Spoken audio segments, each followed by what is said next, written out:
సహజంగా రాజకీయ పార్టీలు ప్రజల్లో తమ గ్రాఫ్ తగ్గుతుందా, పెరుగుతుందా తెలుసుకోవడం కోసం ఎప్పటికప్పుడు సర్వేలు చేపించుకుంటా ఉంటారు. ప్రతి 6 నెలలకి, ప్రతి 1 ఇయర్‌కి ఒకసారి సర్వేలు చేపించుకుంటా ఉంటారు. అన్ని రాజకీయ పార్టీలు సర్వేలు చేపించుకుంటా ఉంటాయి. థర్డ్ పార్టీల ద్వారా సహజంగా ఈ సర్వేలు చేపించుకుంటా ఉంటారు. ఇప్పుడు వైఎస్ఆర్ కాంగ్రెస్ పార్టీ చేపించుకున్న ఒక సర్వే ఆ పార్టీని షాక్‌కి గురి చేసిందంట. లేటెస్ట్‌గా జగన్మోహన్ రెడ్డి గారు ఒక స్టేట్మెంట్ ఇచ్చిపోయారు కదా! మావిగనికి సపోర్ట్ ఇచ్చేవాళ్ళు మాకు ఓటేయండి. అమరావతికి సపోర్ట్ ఇచ్చేవాళ్ళు చంద్రబాబుకి ఓటేయండి అని జగన్మోహన్ రెడ్డి గారు ఒక స్టేట్మెంట్ ఇచ్చిపోయారు కదా! ఆ స్టేట్మెంట్ ఇచ్చిన తర్వాత వైఎస్ఆర్ కాంగ్రెస్ పార్టీకి ప్రజల్లో గ్రాఫు పెరిగిందా? తగ్గిందా? అన్న దాని మీద సర్వే చేస్తే నిజానికి గతంలో వైఎస్ఆర్ కాంగ్రెస్ పార్టీ తరపున సర్వేలు చెవిరెడ్డి గారు లేదా ఐపాక్‌కు సంబంధించిన టీం వీళ్ళు చేస్తుండేవాళ్ళు. కానీ దీంట్లో రిజల్ట్ కరెక్ట్‌గా రావట్లేదు అన్నదాన్ని జగన్మోహన్ రెడ్డి గారు గమనించినట్టున్నారు. ఎందుకంటే పోయినసారి 2024 ఎన్నికల కంటే ముందు వైసీపీ చెవిరెడ్డి ద్వారా, ఐపాక్ ద్వారా చేపించుకున్న ప్రతి సర్వేలో కూడా 140 సీట్లు వస్తాయని, 150 సీట్లు వస్తాయని ఇలా రకరకాలుగా వచ్చాయి. దాన్ని చూసే జగన్మోహన్ రెడ్డి గారు చాలా కాన్ఫిడెంట్‌గా మళ్ళా తిరిగి వైసీపీనే అధికారంలోకి వస్తది. వై నాట్ 175 అనేటువంటి స్లోగన్స్ ఇచ్చారు. కానీ రియాలిటీలో ఏమైంది?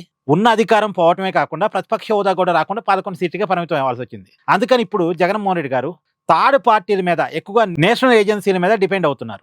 వాళ్ళ చేత చేపించుకున్నటువంటి ఒక సర్వేలో వచ్చినటువంటి రిజల్ట్ ఏందంటే శ్రీకాకుళం, విజయనగరం, వైజాగ్ అంటే ఉమ్మడి జిల్లాల వారీగా చెప్తున్నాను మీకు నేను. తర్వాత ఈస్ట్, వెస్ట్, కృష్ణా జిల్లా ఇక్కడ వైసీపీ గ్రాఫ్ బాగా తగ్గిందంట ఈ జిల్లాల పరిధిలో. తర్వాత గుంటూరు జిల్లాలో కొద్దిగా స్టేబుల్‌గా వైఎస్ఆర్ కాంగ్రెస్ పార్టీ ఉంది. అంటే పెరిగింది లేదు. 2024 ఎన్నికలు ఏ పరిస్థితిలో ఉందో ఇప్పటికి అదే పరిస్థితిలో గుంటూరు జిల్లాలో ఉంది అనేది వచ్చిందంట. అంటే గుంటూరు జిల్లా అండ్ పల్నాడు జిల్లా. అంటే ఉమ్మడి జిల్లాగా గుంటూరు జిల్లా. తర్వాత రాయలసీమలో చిత్తూరులో వైసీపీ గ్రాఫ్ స్టేబుల్‌గా ఉందంట. పెరిగింది లేదు, తగ్గింది లేదు. తర్వాత కర్నూలు జిల్లా పరిధిలో కొంత వైసీపీ పెరిగింది. కడప జిల్లా పరిధిలో కొంత వైసీపీ పెరిగింది. చిత్తూరు జిల్లాలో కూడా చిత్తూరు, కడప మధ్యలో రాజంపేట పరిధిలో కొంత వైసీపీ పెరిగింది అని వాళ్ళ సర్వేలో వచ్చిందంట. మళ్ళీ అనంతపురం జిల్లాలో స్టేబుల్‌గానే ఉంది వైసీపీ అనేది. అంటే రాయలసీమలో కొంతవరకు వైసీపీ అది కూడా పెద్దగా కాదు, ఒక 3-4% పెరిగింది అనేటువంటిది. పోయినసారి ఒక 7 సీట్లు రాయలసీమ నుంచి వైసీపీకి వచ్చాయి. అంటే కడప జిల్లా నుంచి 3, కర్నూలు జిల్లా నుంచి 2, చిత్తూరు జిల్లా నుంచి 2, మొత్తం 7 సీట్లు గతంలో వైఎస్ఆర్ కాంగ్రెస్ పార్టీకి వచ్చాయి. 7 డబుల్ అవుతాయేమో, 14, 15 అవుతాయేమో రాయలసీమలో. కానీ ఈస్ట్ వెస్ట్‌లో వైసీపీకి వచ్చే సీట్లు ఏముండో, అంటే గతం కంటే గ్రాఫ్ ఇంకా బాగా తగ్గింది. తర్వాత కృష్ణా జిల్లాలో వచ్చేది ఏముండదు. గుంటూరు జిల్లాలో ఏమన్నా 1 అలా వస్తే చెప్పలేము. తర్వాత నెల్లూరు జిల్లాలో, ప్రకాశం జిల్లాలో కూడా కొద్దిగా గ్రాఫ్ పెరిగిందట వాళ్ళకి, వైఎస్ఆర్ కాంగ్రెస్ పార్టీకి. సహజంగా ప్రభుత్వ వ్యతిరేకత అనేది ఎంతో అంటే 2024లో వచ్చిందే వన్ సైడ్ వేవ్. కూటమికి వన్ సైడ్ వేవ్ వచ్చింది. ప్రతిసారి వేవ్ ఉండదు కదండీ.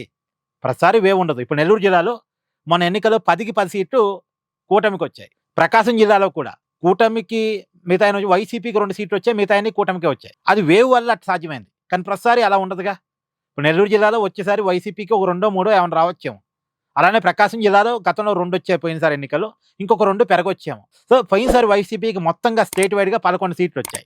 ఈ 11 30 కావచ్చేమో, లేదా 40 కావచ్చేమో. కానీ వైసీపీ రాతలో మార్పు రాదు. అంటే 2024లో ప్రతిపక్ష హోదా రాలేదు. ఈసారి ప్రతిపక్ష హోదా రావడానికి అవకాశం ఉంది. అంతవరకేనంట. వైసీపీ చేపించుకున్న సర్వేలో వచ్చిన రిజల్ట్ ఏందంటే గతంలో ప్రతిపక్ష హోదా కూడా రాలేదు. ఈసారి ప్రతిపక్ష హోదా రావడానికి అవకాశం ఉంది 2029 ఎన్నికల్లో. అంటే ఒకవేళ 2029 దాకా కాదులెండి, ఇప్పటికిప్పుడు ఎన్నికలు జరుగుతాయి. లేటెస్ట్ సర్వేగా మళ్ళా మారుతా ఉంటాయి గ్రాఫ్‌లు. మళ్ళా వైసీపీ తగ్గొచ్చు, మళ్ళా వైసీపీ పెరగొచ్చు. చెప్పలేం. కానీ నేను ఎప్పుడూ ఒక మాట చెప్తా ఉంటానండి. వైసీపీ గ్రాఫ్ పెరగటానికి అసలు వైసీపీ చేసిన ప్రయత్నం ఏముంది చెప్పండి? ఏ ప్రజా సమస్య మీద బలంగా పోరాడారు? ఒక్క మెడికల్ కాలేజీలు ప్రైవేటీకరిస్తున్నారు అనే అంశం మీద ఒకటి కొద్దిగా కనపడింది. ఇంకా ఏ విషయం మీద, ఏ పబ్లిక్ సమస్య మీద వైసీపీ పోరాటం చేసింది? ఇప్పుడు కొత్త వాళ్ళకి పెన్షన్లు ఇవ్వట్లేదు, వైసీపీ పోరాడిందా?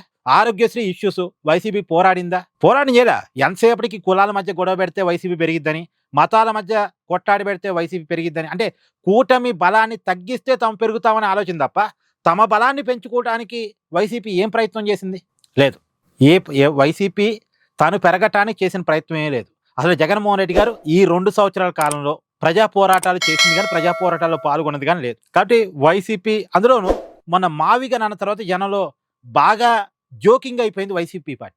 జనం చేదరించుకున్నారు, వ్యతిరేకించారు. వైసీపీ నాయకులు కూడా రివర్స్ అయ్యారు. ఇది తప్పు, ఈ తప్పుడు విధానం అని వైసీపీ నాయకులు కూడా జగన్మోహన్ రెడ్డి గారు చెప్పారు. అందుకని ఇప్పుడు కొద్దిగా మళ్ళీ మావిగన్ నుంచి విజయవాడ ఆంధ్రప్రదేశ్ రాజధాని అనేటువంటి దానికి వైసీపీ రాబోతున్నట్టుగా కూడా తెలుస్తుంది.